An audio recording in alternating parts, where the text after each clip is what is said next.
We got a pretty interesting topic on our hands, something a little controversial per usual. I like to shake it up every now and then because that's just what works best for the algorithms, as you may know if you're a content creator yourself.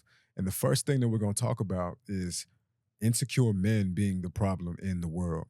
And I wanted to talk about this because when you really think about it, before we even get into that, I was having a conversation with a friend of mine, and she asked me, what is it that you want to do for a woman, right? Like, if you're in a relationship, what is it that you bring to the table for a woman? Something that she, doesn't have to provide for herself.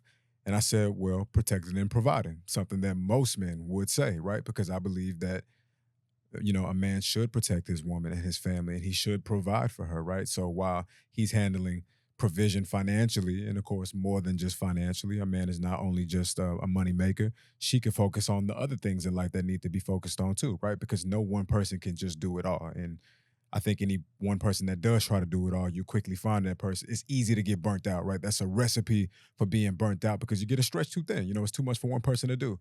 And on the protecting part, when I said that what I want to do is I want to protect and provide, she then followed up and she asked me, protect women from what? And I already knew what she was getting at. I didn't even have to ask her a follow-up question. It was one of those moments like when you're listening to a good rap song and then you hit a bar and then it hits you. It's like, oh, damn, this nigga's spitting. That's how I felt because I knew what she meant. I want to protect women because the biggest threat to women is other men.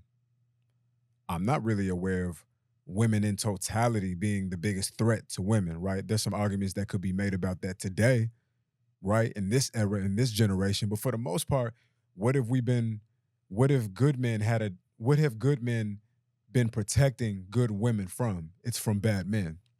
And bad is subjective, you know what I mean? Because all men who are not perfect, first of all, nobody's perfect, but men who are not perfect are not inherently bad. But I do think that when men are comfortable in their imperfection, right? Because being imperfect is not an excuse to not challenge yourself to strive and thrive and grow. When you have men that are comfortable in their imperfection, I think bad things happen.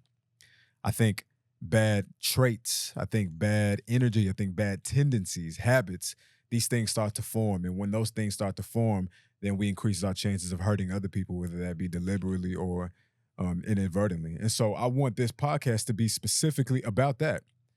Insecure men. Insecure men are the problem. When a man is insecure, he's not thriving in his greatness. When a man is insecure, he's not enjoying his masculinity. He's not enjoying his life in general because he's too busy battling things that are distracting him from what's most important, which is love. At the end of the day, man or woman, woman or man, the most important thing for you to do in this earth is to love people and to continue pouring your love into other people so it can be a domino effect, right? Because energy is a domino effect. It's like dropping a pebble into water and watching the ripple effect of the impact just expand on all sides 360 degrees, right? That's what energy is. When I'm good to somebody, I increase the chances of that person being good to another person. Dominoes, just one piece hitting another until you create impact, until you create a rhythm, until you create virality, right? Virality through positive shit.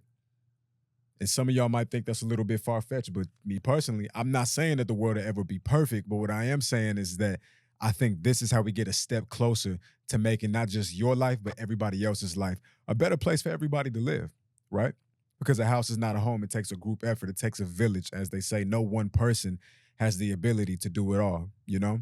I got a way better chance of creating world peace by being peaceful to other people than any other way. Sometimes you got to get gangster with these niggas. Sometimes you got to get violent. And so that's not what I mean when I say being more peaceful. But overall, I think just being peaceful and being a good joy and being a good vibration to be around, right? That's the most important thing, to be a good vibration. Like if you can do a quick Google search when somebody has cancer, it's the what's happening on a cellular level, right? Like you really get in there microscopically. I don't know if that's a word, but cells that lose their vibration, they lose their frequency, right? They cells are this vibrating thing. Think about it like a fan in the house, like an old school fan, the one that got the little the little turbine things that spin. When one of your cells is healthy, it's spinning perfectly. That fan is spinning absolutely the way it needs to be spinning because everything is in balance, everything is in harmony, right? But once you get sick, the frequency of that cell, the frequency of that fan start to wobble a little bit, starts to change a little bit. And then the biggest issue in that is that anything that vibrates is contagious, right? You know, they say man sharpen man like iron sharpen metal, or they say birds of a feather flock together, right? These are sayings that everybody has heard, at least I hope that you have, because these are things that have helped me narrow my moral compass on where I want to go in life. But it's that that cell being off of its frequency that then is contagious to another cell, and then before you know it, you got cancerous cells in the body and it's spreading. That's how it happens. There's a thing called sound therapy, right? Sound meditation, where you can hit a sound bowl and there's something about it after a while, the resonance of the note starts to make you feel better. You want to know why that's happening? Because the vibration is attuning your body. So, in the same way that a person has cancers, it's crazy that I'm using this example, but just follow me real quick. In the same way that a person can continue to grow more cancerous cells because one bad apple spoils the bunch. Like they say, all of these different things, all of these quotes that you be hearing people saying, they be having some global truth to them. In the same way that cancerous cells spread in that way, you heal cells in the same capacity by vibration, by allowing yourself to be aligned to things that are vibrating highly so the rest of your body can pick it up, picking up what somebody put down. You know what I mean? Allowing yourself to be to become like, just being around some good energy that's contagious. The long story short, that's what it is we're gonna talk about. And what I did is I found 5 points, 5 areas of focus that we could speak on where I think niggas be tripping. Areas where I think men be tripping, because as I'm in the world, you observe these things. You learn through your friends, you learn through your family, you learn through your peers. You just learn, whether it's through media, inadvertently watching people vicariously, and there's a lot of there's a lot of things that we take note of in life, but a lot of people don't have platforms to explain these things, right? So if you're not having a one-on-one conversation or a group conversation with some people, then nobody really knows how you think about these things. If you're not an artist, right, or if you're not a musician, or if you don't create movies and television shows, or if you don't have a podcast, there's no way for you to express these things that you observe in life, these problems. There's no way to share it. And the only way that we grow is by sharing. Once again, energy, domino effect. It's the impact of one piece to another. That's how we share things. And so these are 5 things that I want to share because I think a lot of men's issue and their problem in life is insecurity. Insecurity be the problem with all of this shit. It's the problem with everything. And I think that once we challenge ourselves and educate ourselves, and more importantly, motivate and inspire ourselves to try to get rid of the things that are holding us back, get rid of the things that are making us insecure in the first place, then we get a lot closer to being who it is that we actually want to fucking be.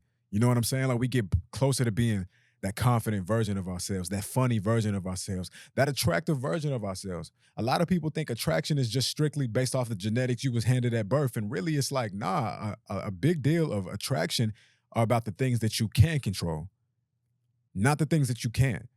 So no, like you might not have been born with a muscular physique and you might not be tall and you might not be conventionally attractive to America's standards, right? The world standards even maybe, right? But what you can do is you can focus on certain things like going to the gym, like making sure your mental clarity is where it needs to be, and making sure your energy is inviting and something that people want to be around, making sure that your finances is something that says that you're a person who understands stability, right? It's all about focusing on the things that you can change. And without further ado, these are the things that we're gonna get into because again, my friend, shout out to my friend for inspiring this episode because when I was asked what is it that I'm protecting women from, the answer was men. The answer was men. And I'm not trying to insinuate that we can fix all the problems and all the men all over the world. This world is filled with men from different backgrounds, different languages, different cultures. I can never affect everybody, but I don't think never in life have you ever had to change everybody to make a change. That's not how change works. You don't need everybody. You just need enough people to create an impact, to be considered a movement. And at the end of the day, that's what I really want from this podcast. I want to create a movement of men who feel stronger and feel more spiritually connected to God and what's most important, those core values, right? I want to connect and be aligned with those men so that we can realistically continue to give birth to more children that are aligned with these principles, and we create better people because of this. Because of this. You get what I'm saying? Without further ado, like I said, this is the Halfway Up podcast. You know how we get down, man. And we're going to get started right here. I got 5 things that I think that we should talk about. Number one, something that I think all insecure men should work on to get out of their insecurity is to stop feeling sorry for yourself. Stop feeling sorry for yourself, right? Everybody is born with a deck of cards at birth. If you're looking at life like it's a game, then you're born with a deck of cards. It was given to you, right? So it was shuffled in the universe and given to you in your hands at birth. And you might be looking at your deck of cards in comparison to some other people's that you might know, might be friends, might be family, might be cousins, might be niggas that you just think are cooler than you, right? And you look at your deck of cards and you think to yourself, like, I don't fuck with this. I don't fuck with these chances. Who told me to be 5'1" when women claim to only want to pay attention to men who are like 6 foot at the minimum, right? Who told me to have who allowed me to have issues with my weight when some men are just like born with a natural physique, right? Or some men just feel inclined or attracted to being in the gym and I do not, right? And you might not like that about yourself. Like, who gave me the deck of cards and said that it was cool to be less than what society deems to be acceptable? I understand that. I understand exactly what you mean. I understand how you could be pissed off by that and how you could feel like life is not fair because you know what? In a lot of ways, life isn't fair. You do not get to choose the better qualities that America has deemed to be acceptable. You don't get to choose those things. But I want to help you with this, right? I want to help you with this way of thinking because it's not about being given these desirable qualities. It's about creating the path yourself to win. Life is about taking what it is that you have and creating the path to victory yourself. Not about being born with the tools, because the real truth is, if you're blinking and you're breathing, then you've already been born with the tools. But the thing is, you have to use the tools to now work. You have to use the tools to now educate yourself properly on how is it that I use what I have to the best of my ability to get what it is that I want in life. We watch movies because of the stories. There's character development, right? We watch somebody go from one place and then they put in the work and then they take the journey and then they get to a place where they win, where they become victorious, right? Where they bask in the glory of doing the work. Life is all about doing the work. Us as human beings, I believe we are sent here to work. And I don't mean clock in and clock out at a job. I mean to progress and dedicate your energy and your attention to something prosperous, something that will allow you to go from being the caterpillar and inevitably evolving into the butterfly. That's what life is all about. It's about being the clay that gets molded into a beautiful piece of art, something that can be on display, something that can teach people inadvertently by seeing it because they understand that it had to go through a process. You cannot escape your process. And I know that in life, when you're looking at Hollywood movies and you're looking at media, it looks like so many people are just there. So many people, it just looks like they just got it all. They was just born attractive. They was just born with money and their life is so easy. But one thing that you don't see is that they have not went through a process. The richest people in the world, the richest people in life are processed human beings. It's not people with the Range Rover. It's not people with the Benz. It's not people with the BMW. It's not people with the Van Cleef. It's not people with the mansion. It's not people with the multiple properties. It's not people with all of the money. It's not the people that are the most attractive. It's the most processed people. People that have been through processing are the most powerful people on this planet. Think about all the people that the world really respects. Think about the people that are the most world-class athletes in the world. These people are processed people. They had to start with something, and then they worked with what they had to the best of their ability until they created something else. They created something better. Kobe Bryant is not Kobe Bryant unless he's putting himself through the process of trying to achieve something. He's at one place in life, and he's looking at another place in his mind of where he would like to be. He cannot get from that one place to the place he would like to be unless he does the work in between. There's your starting place and there's your end place. And the only thing that gets you closer to your end place, your end desired form, I don't mean death when I say end, but the only thing that gets you to that place is your process.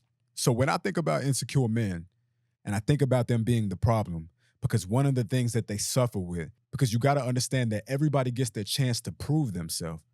It doesn't matter that you weren't born tall. It doesn't matter that you weren't born muscular. It doesn't matter that you weren't born as conventionally as attractive as another man. That's a part of your story. And there's nothing else to be done with that. When you listen to Biggie Smalls, he often tells you, black and ugly as ever. However, I stay Coogee down to the socks. He's saying that I understand how the world perceives me.